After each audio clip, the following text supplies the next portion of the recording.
Mesdames et messieurs, bonjour et c'est un plaisir de vous retrouver dans cette grande édition de la télévision rwandaise. Et tout de suite, voici les grands titres. Le ministre de la Défense, le général-major Albert Murasira, a déclaré qu'un pays ne peut pas résoudre ses problèmes de sécurité dans la coopération d'autres pays. L'Alliance pour la Révolution verte en Afrique a annoncé ce mercredi la nomination de Madame le Dr Kalibata Agnès. Et ensuite, des experts en agriculture ont indiqué que certains défis auxquels sont confrontés, surtout les petits agriculteurs, reposent sur le fait de ne pas pouvoir prévenir et lutter contre les effets du changement climatique.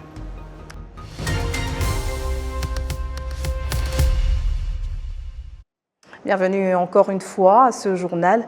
Le ministre de la Défense, le général-major Albert Murasira, a déclaré qu'un pays ne peut pas résoudre ses problèmes de sécurité dans la coopération d'autres pays. Indication faite ce mercredi lors d'une réunion de sécurité de 3 jours à Kigali qui a réuni diverses agences du continent africain. Les précisions avec Patrick Nilidandi. La conférence a réuni diverses agences de sécurité en Afrique, des chercheurs, des experts en sécurité et des représentants d'universités de formation militaire des divers pays africains. Il s'agit de la 10e rencontre organisée par l'Académie militaire de Nyakinama, afin que ces différentes institutions du continent africain puissent se pencher ensemble sur les menaces sécuritaires en Afrique et comment lever ces obstacles. Kuri twebwe rero nk'abanyeshuri bo mu ishuri rikuru rya Nyakinama. Pour nous, en tant qu'étudiants de l'Académie de Nyakinama, cette rencontre nous aide à parfaire nos connaissances. Elle est un moyen de faire le plaidoyer. Nous sommes ensemble avec des experts, comme vous avez vu ici, ce qui nous aide à examiner ensemble toutes les questions liées à la sécurité, qui a changé de visage aujourd'hui, et nous devons nous y adapter.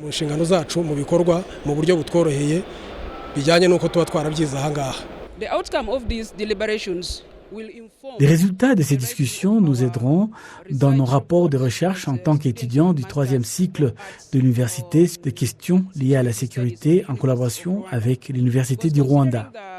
Le colonel Jean Chrysostome Ngendaimana, directeur général adjoint de l'Académie militaire, affirme également que le fait que cette école offre des cours de sécurité internationale est très important pour la préparation de cette conférence.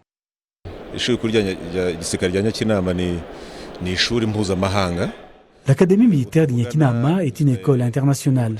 Nous parlons des 12 pays et c'est pourquoi nous invitons de nombreuses personnes d'Afrique.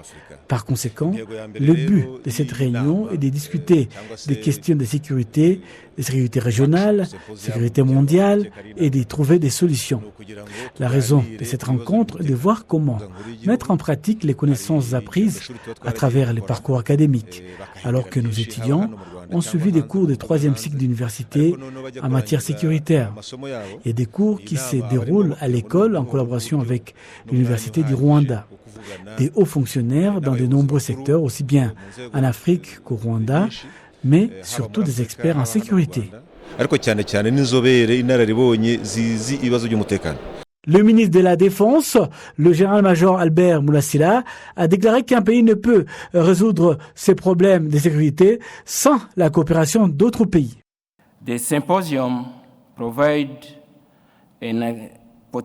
Cette conférence offre l'occasion d'examiner ensemble les défis de sécurité dans les pays et de trouver des solutions. Au fil des ans, cette conférence sur la sécurité a élargi nos horizons en écoutant les opinions des décideurs, des praticiens et des chercheurs. Les temps difficiles comprennent de nombreux obstacles auxquels nos pays sont confrontés. Aucun pays ne peut les résoudre seul. Pendant 3 jours, cette réunion va examiner 6 discussions: la bonne gouvernance, les renforcements des capacités, l'émigration en raison des différents problèmes et comment résoudre ce problème. Les discussions avec les pays étrangers se poursuivent en vue d'atteindre les différents objectifs en matière de sécurité internationale, du développement de la science et de la technologie en Afrique. L'Alliance pour une révolution verte en Afrique, AGRA, a annoncé ce mercredi la nomination de Madame le docteur Kalibata Agnès au comité de la 28e conférence des partis COP28 à la Convention cadre des Nations Unies sur les changements climatiques, CCNUCC. La COP 2028 est une plateforme essentielle qui permet de réunir les nations, les organisations et les parties prenantes du monde entier pour relever les défis du changement climatique. En sa qualité de membre du comité COP28, Madame le docteur Kalibata contribuera à l'élaboration et à la mise en œuvre de stratégies visant à atténuer les effets du changement climatique. Elle participera à diverses initiatives, notamment des groupes de travail, des équipes spéciales et des réunions de consultation, et ce, afin de faire entendre la voix et les besoins des entreprises et de les intégrer dans les politiques mondiales relatives au climat. Le ministre de la Santé, le Dr Sabin Nsanzimana, a présenté à la Commission sénatoriale de la protection sociale et des droits de l'homme la stratégie du ministère visant à améliorer les services de santé pour les personnes vivant avec handicap partout dans le pays. La Commission a souligné que la catégorie des personnes vivant avec handicap est différente et qu'il existe encore de nombreux problèmes liés aux services dont ils ont besoin. Cette commission apprécie ce que le Rwanda a fait pour résoudre ce problème, en particulier en supprimant l'exclusion sur laquelle travaillaient les personnes vivant avec handicap, des choses qui les empêchaient de recevoir des services dans la société comme les autres Rwandais. Parmi les problèmes identifiés par les sénateurs, il a été observé le manque d'équipement et des médecins volontaires qui est capable, qui est l'une des raisons pour lesquelles les personnes vivant avec handicap ne bénéficient pas de divers services médicaux. Ici, le ministre Dr Sabin Nsanzimana a déclaré que le problème du manque de ressources signifie que tous les besoins dans le traitement des personnes vivant avec handicap ne sont pas disponibles. Le pays a essayé de relever quelques défis, notamment la fourniture des prothèses et du matériel y relatif dans différents hôpitaux. La Commission a demandé au ministère de la Santé de travailler en étroite collaboration avec le ministère de l'administration locale pour que trouver des fonds pour les personnes vivant avec handicap afin de les aider dans leur quotidien, les aider à sortir de la pauvreté. Des experts en agriculture indiquent que certains défis auxquels sont confrontés surtout les petits agriculteurs reposent sur le fait de ne pas pouvoir prévenir et lutter contre les effets du changement climatique. Ils ont en effet fait cette indication ce mardi au cours d'une conférence internationale de 3 jours qui rassemble des représentants des agriculteurs en provenance des pays d'Afrique, d'Asie et du Pacifique. Patrick Niridandi pour plus de détails. Le Rwanda abrite une conférence internationale de 3 jours qui rassemble des représentants des agriculteurs en provenance des pays africains, d'Asie et du Pacifique. Des experts en agriculture indiquent certains défis auxquels sont confrontés surtout les petits agriculteurs reposent sur le fait de ne pas pouvoir prévenir et lutter contre les effets des changements climatiques, mais aussi les manques de fonds suffisants pour effectuer des investissements dans le secteur agricole. Ces experts appellent à cet effet les différents pays et les partenaires à trouver des solutions innovantes pour développer les secteurs. Nous retrouvons donc dans une autre conférence, une très grande conférence par rapport aux activités d'un projet qui est le FOCADACP, qui est un grand projet pour nous, qui accompagne les producteurs, les organisations des producteurs, aussi bien au niveau national, régional que continental, un peu travailler sur les questions de l'économie rurale, travailler sur les questions de changement climatique, sur les questions des politiques agricoles et des stratégies de développement rural dans notre continent. Alors donc ce projet a financé pas mal d'initiatives économiques, beaucoup d'initiatives qui lient un peu à la question d'écologie, de changement climatique. Donc c'est l'occasion pour nous d'évaluer, disons en quelque sorte d'échanger sur les réussites dans chaque pays. La directrice générale au sein du ministère de l'Agriculture et des ressources animales en charge de la planification, Ingabire Chantal indique que malgré les problèmes qui préoccupent toujours les agriculteurs, le pays continue à y faire face, notamment grâce à l'expansion des terres irrigables. Cette conférence de 3 jours a été organisée en vue d'échanger des idées sur le développement de l'agriculture professionnelle dans ce parti du monde. Les participants vont débattre sur les mesures que les pays devraient prendre pour que l'agriculture soit une voie en vue d'atteindre une économie durable. Lancement de la mise en œuvre du protocole signé l'année dernière entre le ministère de la Santé et l'Union européenne visant à améliorer l'accès à des médicaments et des vaccins sûrs, efficaces et de qualité fabriqués localement. Les détails avec Patrick Nilidandi. En juin 2022, l'Office rwandais des produits alimentaires et pharmaceutiques et l'Union européenne ont signé un protocole d'accord d'une valeur de 2 millions d'euros. Sa mise en œuvre a débuté ce mardi. Cela va aider l'Office rwandais des produits alimentaires et pharmaceutiques à remplir convenablement ses responsabilités. Il y aura divers experts du continent européen, il y aura diverses formations et le personnel de cet office pourra se rendre sur le continent européen pour des voyages d'études, ce qui produira des résultats stables en coopération avec tous ces pays. Le secrétaire d'État au ministère de la Santé, Dr Boutera, a indiqué que ce partenariat pourra déboucher sur l'accès à des médicaments et des vaccins de meilleure qualité et produits localement.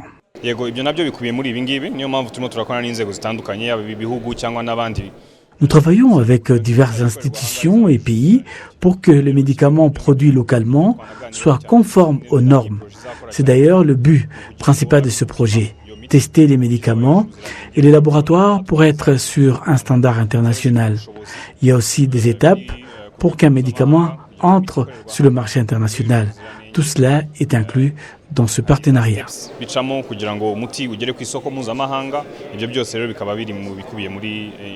L'ambassadeur de l'Union européenne au Rwanda, Belen Calvo-Uyara, a déclaré pour sa part que ce projet sera bénéfique pour le Rwanda en tant que nation qui investit dans le secteur de la santé. Le plus important est de construire des capacités nécessaires au niveau international, mais aussi de fédérer les partenaires dans le développement de la santé au Rwanda.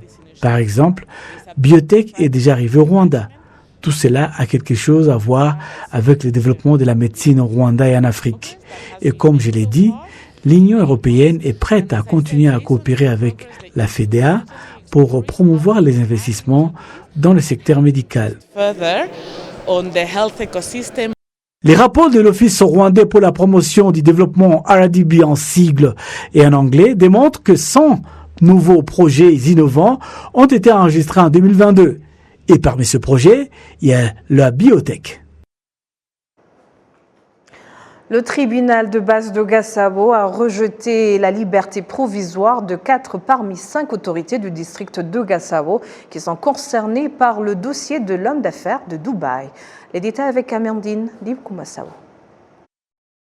Cet après-midi, dans la salle du tribunal de base de Gasabo à Kigali, les juges avaient commencé la lecture de verdict au sujet de la détention provisoire et de la liberté conditionnelle des prisonniers qui furent des autorités du district de Gasabo, à savoir Gwamulangwa Stéphane, qui était le maire de ce district, Raymond Chrétien Belabahizi, qui était vice-maire chargé de l'économie, Jeanne d'Arc, Nina Bihogo, qui était chargée du département foncier, et Wizimana Jean-Baptiste, qui était chargé de la construction au district de Gasabo.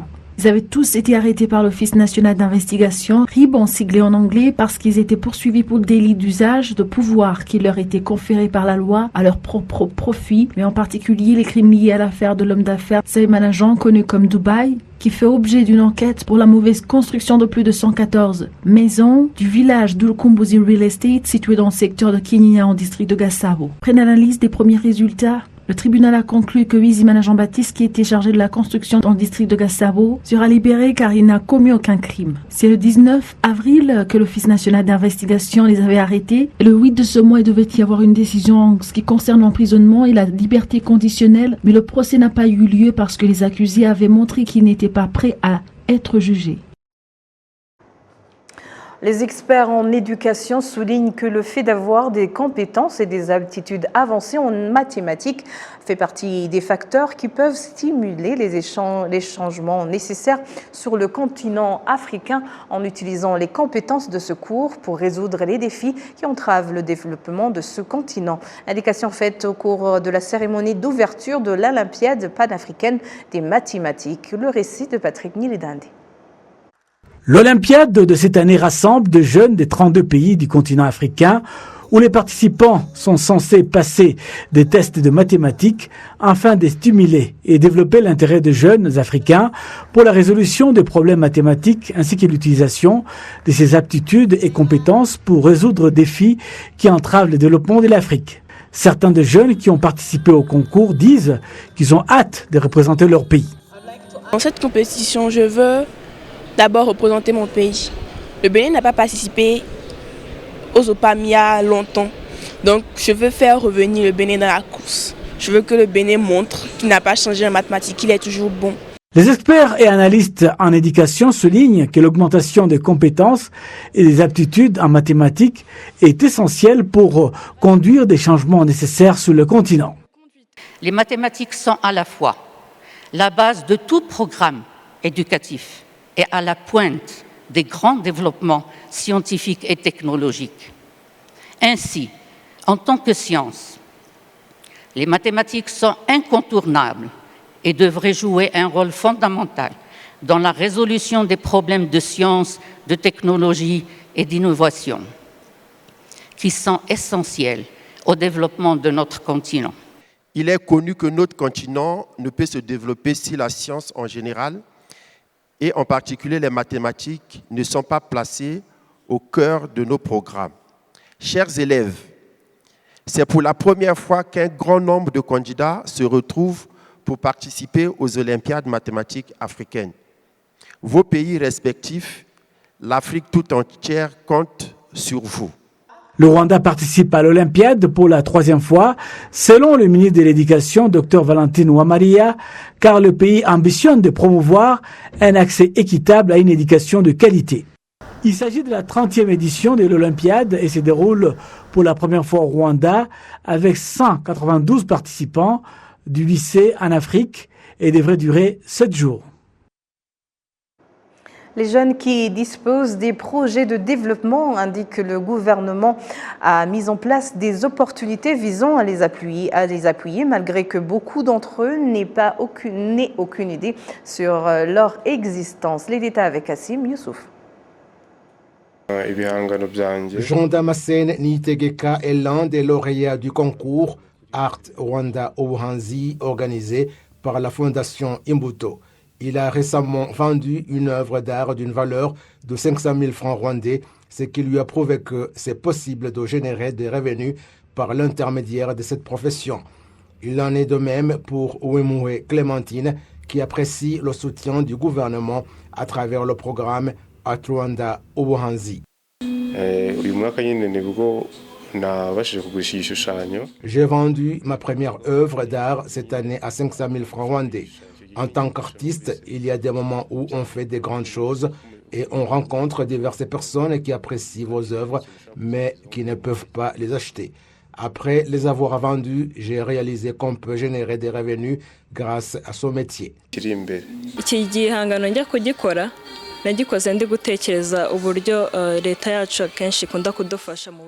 En réalisant cette œuvre d'art, je pensais à la façon dont notre gouvernement nous apporte du soutien de toutes les manières possibles. On peut voir qu'il y a des enfants qui ont du talent, mais sans moyen de l'exposer et ainsi progresser. Comme on le voit sur ce tableau, il y a un homme qui soulève un enfant pour l'aider à atteindre le filet du panier parce qu'il est petit et ne peut pas y arriver seul. Ce sont donc ces gens qui nous aident à réaliser nos talents. «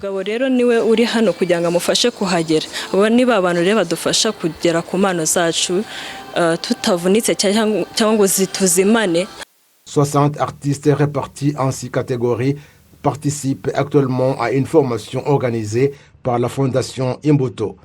Nyodushima Dieudonné, diplômé de l'université en 2016 et embauché par la mairie de la ville de Kigali, a plus tard découvert les opportunités qui se trouvent dans le secteur agricole et en 2018, il a commencé la culture des haricots verts en district de Bugesera dans le secteur de Ririma.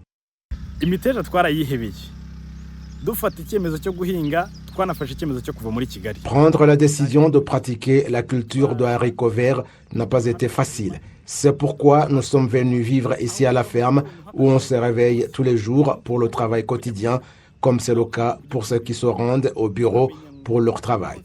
On va au champ et on sait ce qu'on a fait comme l'irrigation, d'autant plus que le district de Bugesera est chaud. En fait, on accorde son temps à l'agriculture.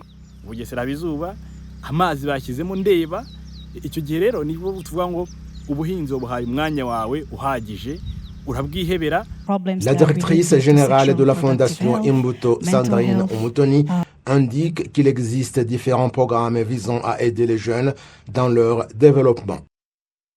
Comme vous le savez, le ministère de la Jeunesse, la fondation Imbuto et d'autres partenaires collaborent dans divers programmes visant à promouvoir la jeunesse tels que Innovation Accelerator, Art Rwanda, Imari Agribusiness Challenge et bien d'autres. À titre illustratif, Imbuto Foundation indique qu'au cours des 2 dernières années, Art Rwanda Obuhanzi a fait que plus de 400 emplois aient été créés et plus de 150 millions de francs rwandais ont été générés.